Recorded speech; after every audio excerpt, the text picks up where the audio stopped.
Hello, I'm Colleen Holder and this is Let's Talk Tobago. Today we're coming to you from Shore Things Café in Lambeau.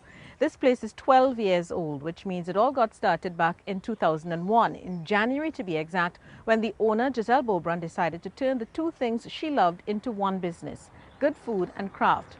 She thought it would be even more unique if this was complemented by the calming sound of the Atlantic Ocean. We'll take you on a walk through this craft nook right after we tell you what's happening in our stories this week. A new dining experience. The Waterfront restaurant at the Buku Integrated Facility is now open for business. Tobago recommended as the future headquarters for mediation and peace resolution. And the Trinidad and Tobago Film Festival opens on this island.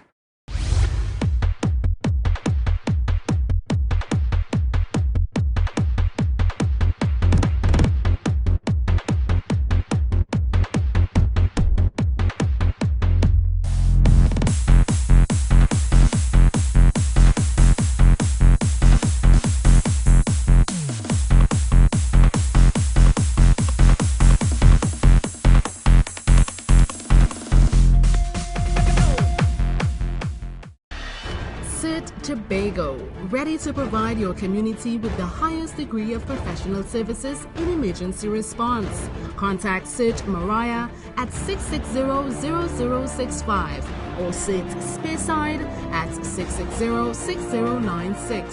Search 24-hour services, emergencies, medical or other. Search Pro, the new face of emergency management.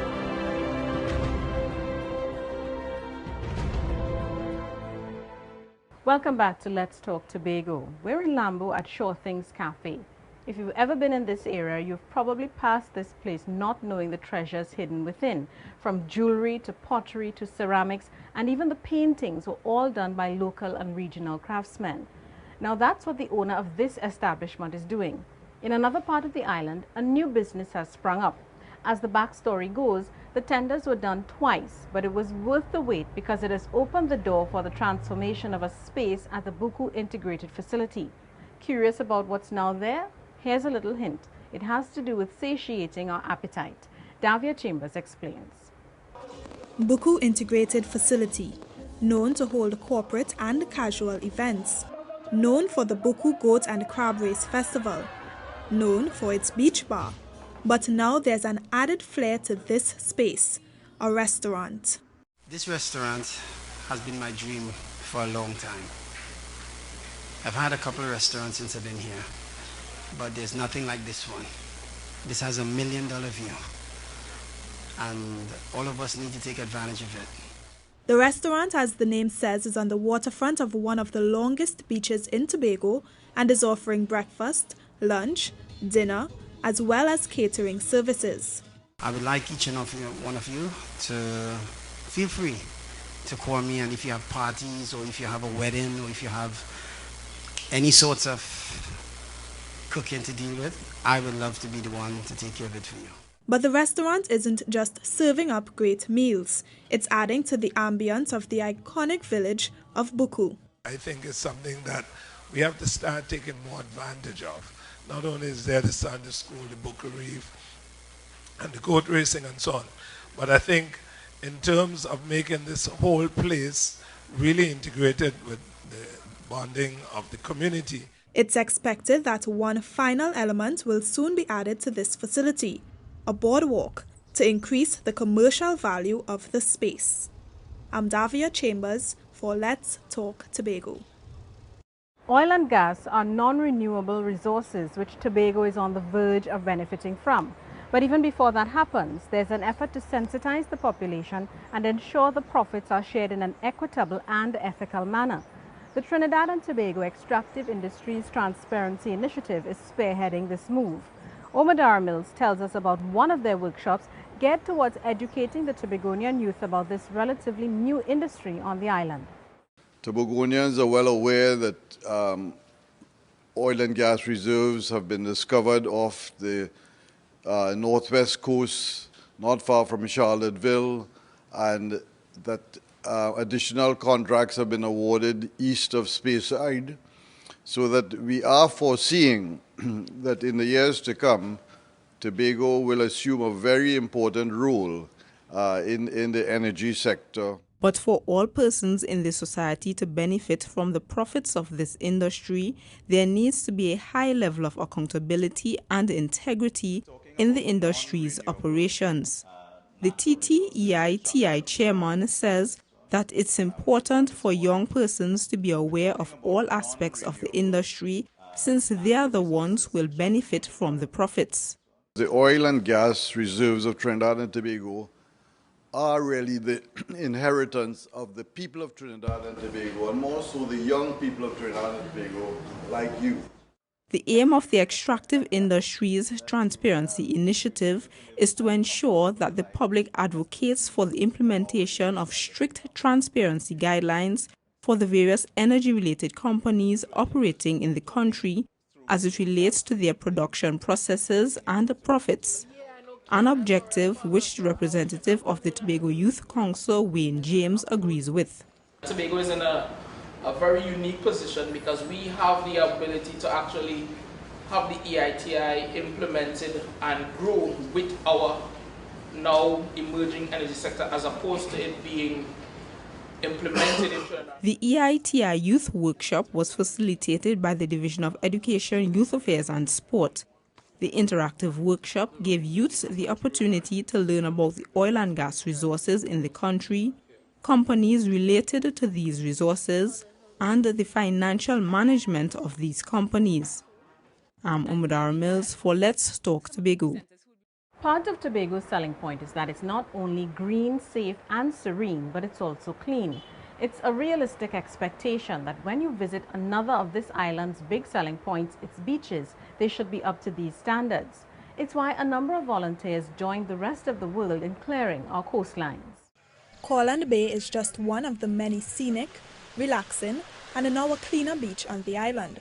This is due to the efforts of volunteers who participated in the International Coastal Cleanup Campaign, an initiative started 9 years ago in Tobago which seeks to deal with the problem of marine litter. The administrator of the Division of Agriculture, Marine Affairs, Marketing and the Environment, Richie Toppin, outlined the objectives of the cleanup efforts. To engage and garner support for 1. Removing trash and debris from the world's beaches and waterways, 2. Identifying sources of debris, and 3. Changing behavior patterns that contribute to coastal and marine pollution. The activity is regarded as the largest single-day voluntary effort in the world, and according to Mr. Toppin, those who participate are helping to sustain their natural environment. By coming forward again this year, you as individuals and organizations are joining more volunteers in the worldwide effort to clean up the environment and make the world a healthier and better place in which to live. This year, the volunteers, along with the Division of Agriculture, Marine Affairs, Marketing and the Environment, removed litter weighing just over 1,500 kilograms from 6 beaches around the island. They include Colleen Bay at Plymouth Blackrock, Ministers Bay Bacalet and Prince Bay at Roxborough. I'm Davia Chambers for Let's Talk Tobago. It's time to take a break, but stay with us because on the other side, you're in focus. The Trinidad and Tobago Film Festival is here.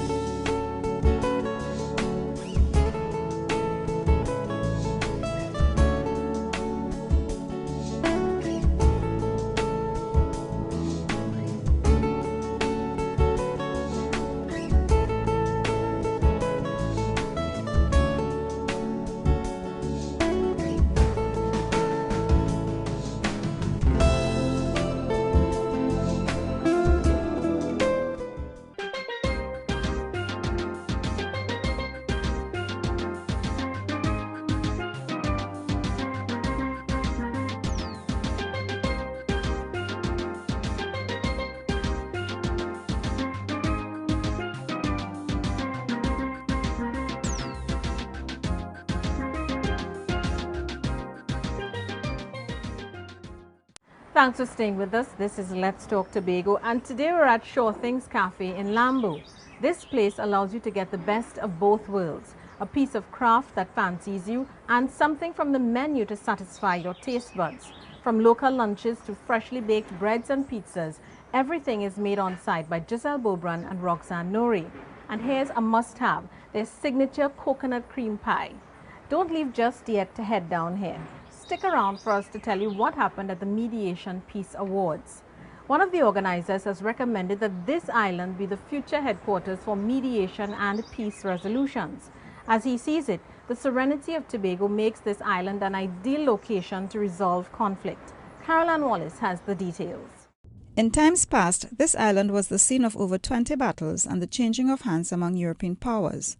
But now in the 21st century, the island has transformed itself, so much so it's being looked at as a center of international and regional mediation discussions and peace studies. Peace doesn't just happen, it needs to be cultivated. I believe Tobago can play a role in this. I believe that Tobago can be a place where parties can come to try and resolve conflict in a setting of peacefulness. Mr. Vieira says Tobago's current social environment potentially makes it a place for the peaceful resolution of conflict, and a homegrown organization, the Rotaract Club of Tobago, won the Champion of Peace Award. Its president, Stephen Sandy, says the international campaign, I Won't Stand For, is just one of the club's projects which seeks to bring positive changes to the society. Recently, in seeking to address the problem of increasing criminal activities and delinquency among our youths in Tobago, the club engaged in an initiative that sought to influence young persons to become agents of change within their communities. The awards ceremony was hosted by the Mediation Board of Trinidad and Tobago. For its part, the THA is willing to put policies and systems in place to make Tobago, the island, a hub of peace. I'm Caroline Wallace for Let's Talk Tobago. Hollywood blockbusters are great and epic, but as locals, how do we move from dreaming about filmmaking to creating movies of our own? For starters, it begins with learning the hows and whys of the industry, an opportunity students of Tobago got when they participated in the annual Secondary Schools Short Film Festival. But one school in particular demonstrated that this island can produce an award-winning film.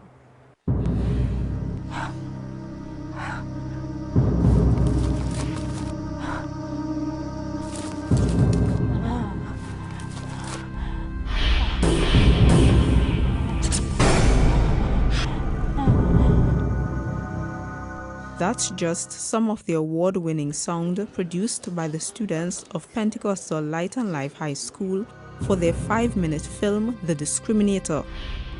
Actor, director, and co-editor of the short film, Nicola Ince, says that teamwork and ingenuity were some of the elements which allowed them to come up with the sound. Short Film Festival for Secondary Schools wanted local music, but we wasn't finding any local music that will suit our film. So one day we sit down and decide that we will come up with our original instrumental to put in the film, also local and also original for our film.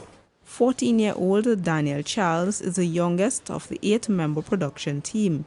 He not only acted but helped produce the unique sound effects and music for the film.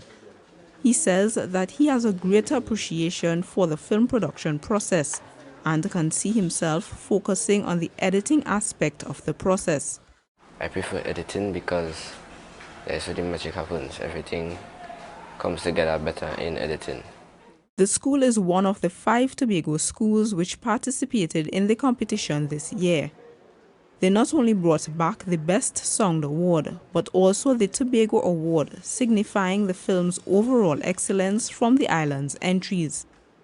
Actress Ayasha Emoriza says their hard work gave her confidence to believe they could emerge winners. It was shocking at first. Well, to be honest, when we were seated there and they was going to announce the winner, I told the person next to me, I said, go up because I was right there. So I knew it before my name was actually called. The facilitator of the students' production is the English and drama teacher Jared Primer, who says that he is not only proud of the students' achievements, but also their willpower and sacrifice to get the film done in an excellent manner. I am very, very proud of them. They would have made tremendous strides so far. Their acting for screen has improved greatly. Their professionalism, and yes, they are students, but they are learning the discipline of the craft. The Discriminator was entered into the Peace Social Change category. The competition is organized by the Trinidad and Tobago Film Company and can be seen at the 2013 Trinidad and Tobago Film Festival. I'm Umadara Mills for Let's Talk Tobago. And Umadara Mills has been covering all things film festival related. She joins us again to share what the Trinidad and Tobago Film Festival is offering this year.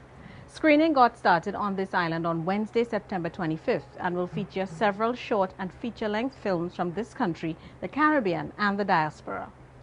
The Tobago aspects of the Trinidad and Tobago Film Festival started in 2010, and over the years, the screening of local films such as Happy Sad, 9 Feet of Rope, and His Story has increased the number of filmgoers on the island who are attracted to local, regional, and Caribbean-based films. I think people seeing films shot in Tobago with faces from Tobago, produced in Tobago, has created an interest in the festival in general and has created an interest in film and just in people knowing that this isn't something that is so far removed from my experience. And there has been more involvement from Tobagonian-based filmmakers in the festival, an encouraging occurrence which will help to move the film sector forward on the island. One such person is documentary filmmaker Alex Devotai. He has made several films regarding wildlife conservation in Trinidad and Tobago, and his documentary, The Blue and the Gold, is his 2013 release.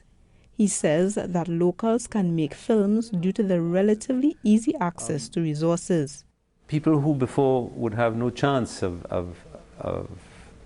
producing a film now can do it because they can with very little outlay get the equipment that's necessary to do it.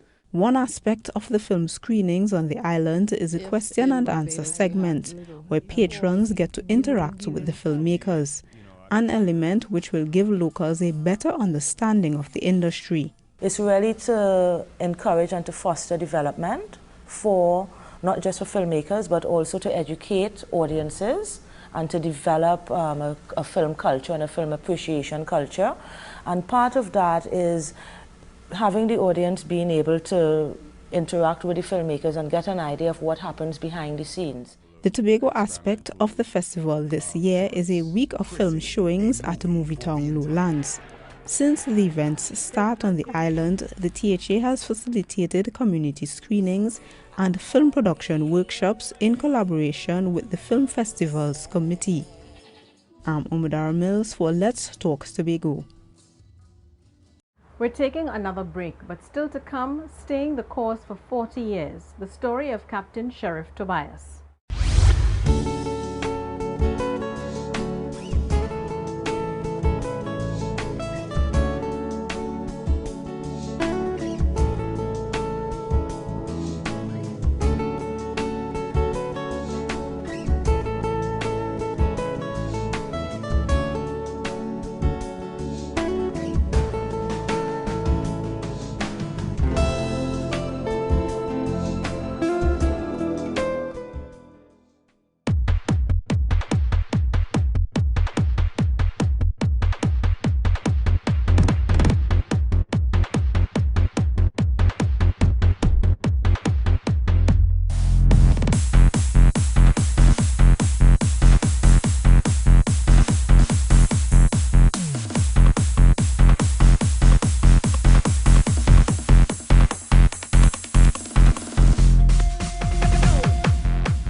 This is Let's Talk Tobago. Welcome back to Shore Things Café in Lambeau.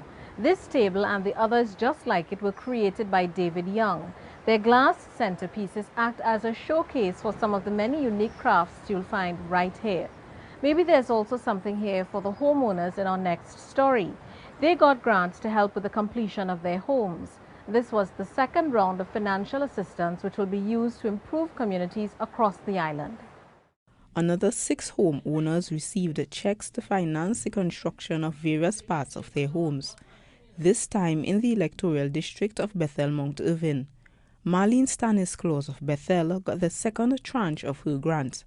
The first half I put on an extra room. It's just leave now to do the covering. This one would buy like the galvanized and, you know, the flooring and those kind of things. She says the second half of the money came at a good time. I'm so happy because the rain started to fall, and the first part that was up, it was getting a bit of water. So I'm very happy this coming time so that I can do the covering now, and I appreciate that very much. Members of the Division of Settlements and Labour say that they are seeing the benefits of the program to Tobagonians. Practically all of the clients are putting the money to good use. They are improving their homes, they are doing their additions, fixing their roof, fixing their windows, so it is working. The funding is given in 2 tranches totaling $15,000 per applicant. The grant initiative started 9 years ago and is one of the programs done by the THA to facilitate the housing solution on the island. I'm Omudara Mills for Let's Talk Tobago. It started in 1986, some 27 years ago, as a local event, but now it has grown to include hundreds of participants and draws international coverage from ESPN Sports. It's the annual Tobago International Cycling Classic, and this year there's a new challenge for riders. Cyclists from several European, Latin American and Caribbean countries, the United States and Canada, come to this small island every year to participate in cycling races which test their endurance and speed. The international event this year will see close to 300 cyclists participating in 3 divisions, along with a new feature race, mountain biking. Local bike tours operator Sean De Freitas is instrumental in the mapping out of 2 mountain bike courses. They will be for both novice and professional bikers in the Lekoto, Arnoursville and Highland areas. He says that this aspect of biking provides a different atmosphere for bikers. Mountain biking is nicer for me because you're more in touch with nature, because you're generally, the idea is riding on trails. So you go in some areas where it's not really possible to ride on a road bike. But don't think that it will be easy. Mr. De Freitas says that the courses will attract those who want a more challenging activity than road racing. The addition of mountain biking also means that it will help show off more of the island's natural beauty. I believe he's trying to tap into a bigger cross-section of people who possibly may be traveling with the cyclists, to give them opportunity to possibly get out and do a race as well and enjoy the great outdoors that Tobago has to offer. Cycling enthusiasts can see circuit races in the Canby, Chauvin and Blackrock Lekoto areas. Also on the lineup are the usual Plymouth and Scarborough Criterium races and the grueling Ireland Tour race. The 2013 6-day event starts on October 1st and ends on October 6th with an awards ceremony. I'm Caroline Wallace for Let's Talk Tobago. There are people who dedicate long periods of their lives to their jobs, but it's rare to find those who commit to not-for-profit organizations for 4 decades. That's exactly what one Tobagonian did. Here's the story of his sacrifice and love.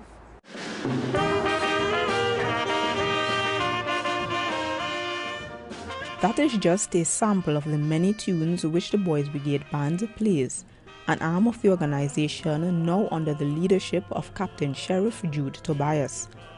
A member of the Boys Brigade since he was 11 years old, Mr. Tobias has held several distinguished positions in the organization at the local and regional levels. And as he grew in the organization, he encouraged others to do the same. Today, I am now the regional coordinator, and the honor, really, the thanks and the gratitude of my position in the Boys Brigade at this time is truly at the request of Tobias in the 1990s when I accompanied him to that meeting in St. Eustatius. Captain Tobias is passionate about youth development and has been instrumental in the expansion of the organization over the years. One is the creation of the 9th Tobago Company, Patience Hill. The captain of that company, Gwendolyn Williams, says she admires his unwavering sacrifice. When he said the boys first, it's boys first, officers after. In anything he did, he would put his mind, his soul, his body, his finances, even his life on hold for Boys Brigade. Mr. Tobias pledges his continued dedication to the organization, which develops youths through military practices, recreational activities, and sound Christian values. With God's grace, I will continue to go on and continue to serve in the best way that I can. Under the command of Captain Tobias, the Boys Brigade Band recently received money from the THA to help fund their mission trip to St. Lucia, where they hosted concerts and visited several children's homes. I'm Umidar Mills for Let's Talk Tobago. And it's time to have your say, the segment of our program where we hear from you, our viewers. As the Tobago House of Assembly, the THA, prepares its new budgetary plans, one of the issues it has to deal with is funding for the housing sector. In 2012, the Assembly said it had over 4,000 applications on file from persons seeking access to THA-constructed houses. More recent statistics show that demand rose to just about 6,000. Funding is therefore a top priority for the Assembly. So today we're asking, what other initiatives can be pursued to increase Tobago's housing stock? This is what you said.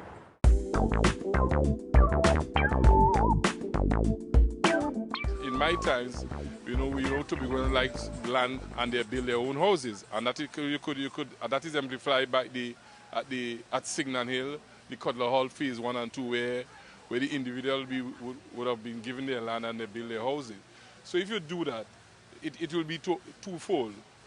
And then we have this land hunting that we are accustomed in Tobago, so it will be twofold, as I said before. I will suggest that they check out some of the local banks to see if they can get a soft loan. I am of the view that if you give the citizens the land, they will build their houses to their specification with the Assembly as they are being supervised by the Assembly. I think that might be a better option. We could do government programs in that they could increase the amount of state lands available for housing, which would cater to low income and middle class, and as well as we could do private sector cooperation where these persons could also incorporate for the middle and upper class persons. And that's how we bring this week's edition of Let's Talk Tobago to a close. Do remember you can send us your comments to information@tha.gov.tt or visit us at www.tha.gov.tt. Like us on Facebook and add us to your YouTube playlist. I'm Colleen Holder, and on behalf of all of us at the Department of Information, have a safe and enjoyable week. And as we go, we leave you now with some more scenes from the Shore Things Café.